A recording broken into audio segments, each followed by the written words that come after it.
જય હિન્દ જય ભારત। હું ગોળકિયા વરુણભાઈ તમારું સ્વાગત કરું છું।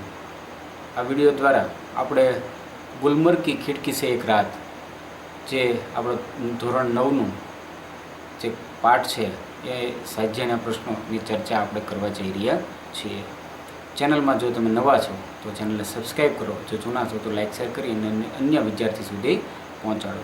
જોઈએ આપણે ગુલમર્ગ કી ખિડકી સે એક રાત એ સાહિત્યના પ્રશ્નો અને તેના જવાબો।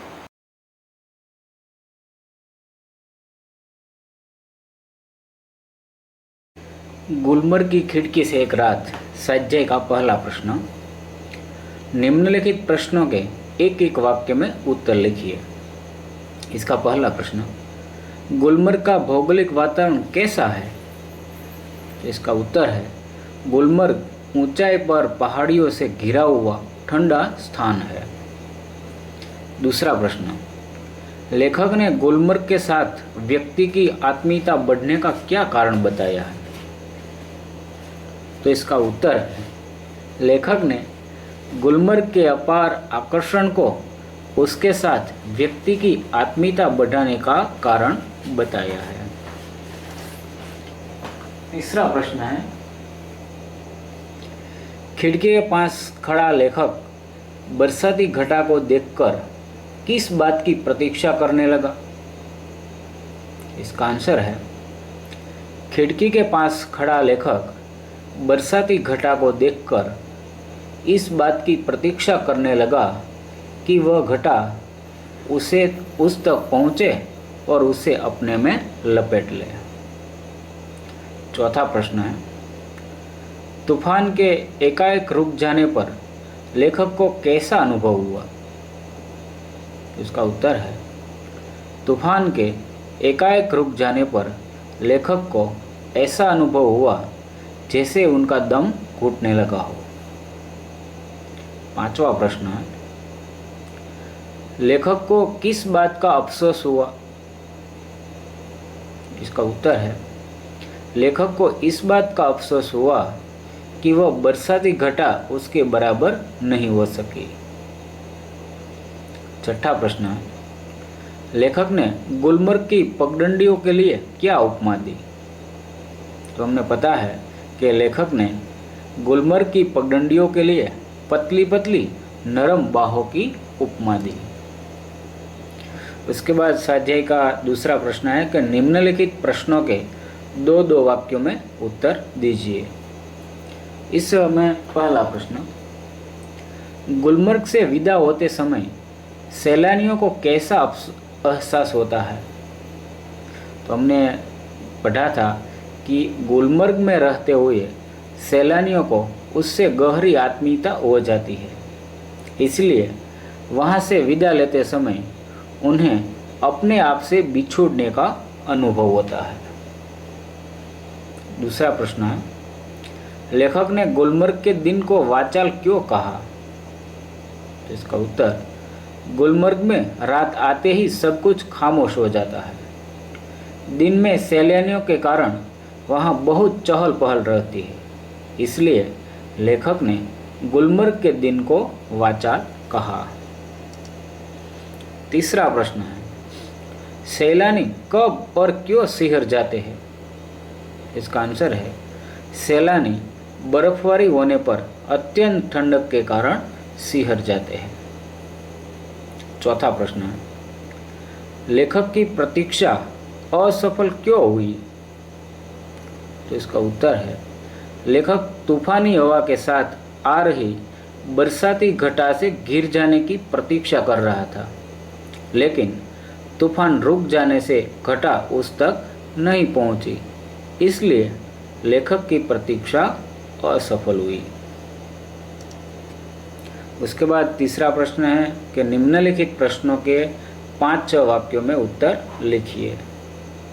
मुद्दासर का प्रश्न है, इसमें पहला, लेखक ऐसा क्यों कहता है कि गुलमर्ग को कभी पूरा देखा नहीं जा सकता? तो इसका उत्तर है गुलमर्ग में रहकर वहाँ के साथ व्यक्ति की आत्मीयता बहुत गहरी हो जाती है, यहाँ तक कि व्यक्ति अपने आप को वहाँ के सपाट मैदान का एक हिस्सा समझने लगता है। वहाँ के जिस परिसर में व्यक्ति रहता है वह उसके भीतर समा जाता है। आत्मीयता का कोई और छोर नहीं होता। इसलिए लेखक को लगता है कि गुलमर्ग को कभी पूरा देखा नहीं जा सकता। उसके बाद 5वां वाक्य का दूसरा प्रश्न है, दिन में गुलमर्ग की शोभा का वर्णन अपने शब्दों में कीजिए। दिन में गुलमर्ग का हरा भरा रूप आंखों को मुग्ध कर देता है। धरती से लेकर आकाश तक हरियाली ही हरियाली दिखाई देती है। हरी घास के बीच तरह तरह के रंग बिरंगी फूल खिलते हैं। वातावरण में नई नई कोपलें फूट जाती है। सैलानी घुड़सवारी का आनंद लेते नजर आते हैं। हर क्षण नए अनुभव और रोमांच की सृष्टि होती है। आकाश में बादलों के नन्हे नन्हे द्वीप तैरते दिखाई देते हैं। पगडंडियां भेड़ बकरियों के रेवड़ों से ढक जाती है। इस तरह दिन में गुलमर्ग की शोभा देखने लायक होती है। इसके बाद का तीसरा प्रश्न है, प्रकाश, बादल तथा हवा के कारण गुलमर्ग दर्शन में आए रोमांच का वर्णन कीजिए। इसका उत्तर है, गुलमर्ग प्रकृति की क्रीड़ा स्थली है। बर्फ से ढके पहाड़ों पर सूर्य का प्रकाश सुनहली आभा प्रकट करता है। आकाश से बरसते बर्फ के पारदर्शक कण प्रकाश में उज्जवल हो उठते हैं। बादलों के समूह आकाश में ऐसे विचरते हैं जैसे नन्हे नन्हे द्वीप इधर उधर भटक रहे हो। सुहावनी लगने वाली हवा एकाएक तूफान का रूप ले लेती है। तेज हवा के बरसाती घटा तेजी से आगे बढ़ती है। बीच बीच में बिजली भी कौंधने लगती है। इस प्रकार प्रकाश, बादल और हवा के कारण गुलमर्ग एक अनोखे रोमांच से भर जाता है। उसके बाद व्याकरण का कुछ प्रश्न है। उचित उपसर्ग जोड़कर उन्हें विरुद्धार्थी शब्द बनाइए। आपने पता है कि उपसर्ग शब्द के पहले लगाया जाता है, तो इसमें पहला शब्द है साधारण। उपसर्ग पहले लगते हैं तो असाधारण उसका उत्तर बनता है। मान, तो उसके साथ आगे उपसर्ग अप मतलब कि अपमान होते हैं। उदार, अनुदार। रंग, बेरंग। स्मृति, तो आगे उपसर्ग लगा भी लगते हैं, यानी कि विस्मृति होता है।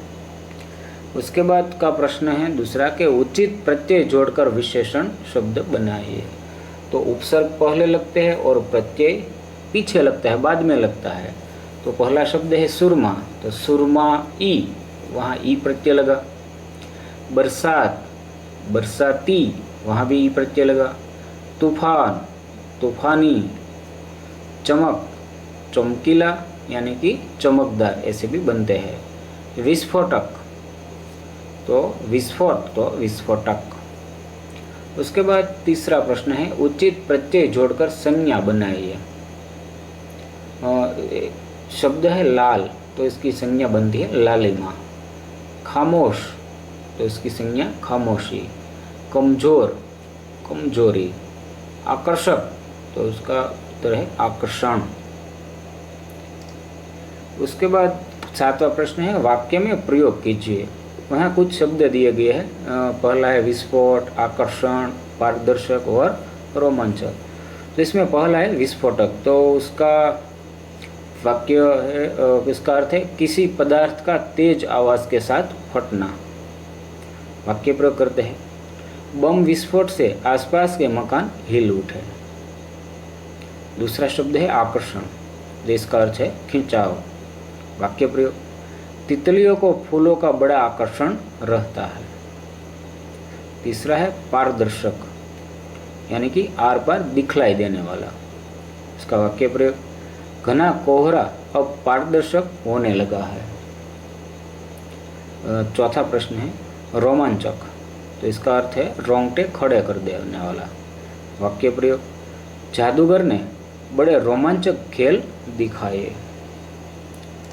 इस तरह वाक्य प्रयोग करने के बाद स्वाध्याय का सभी प्रश्न पूरे होते हैं। आप सभी ने इस पूरा वीडियो देखा। आप जो नए हैं चैनल में तो चैनल को सब्सक्राइब कीजिए और पूरे वीडियो देखने के लिए आप सबका दिल से आभार। Thank you.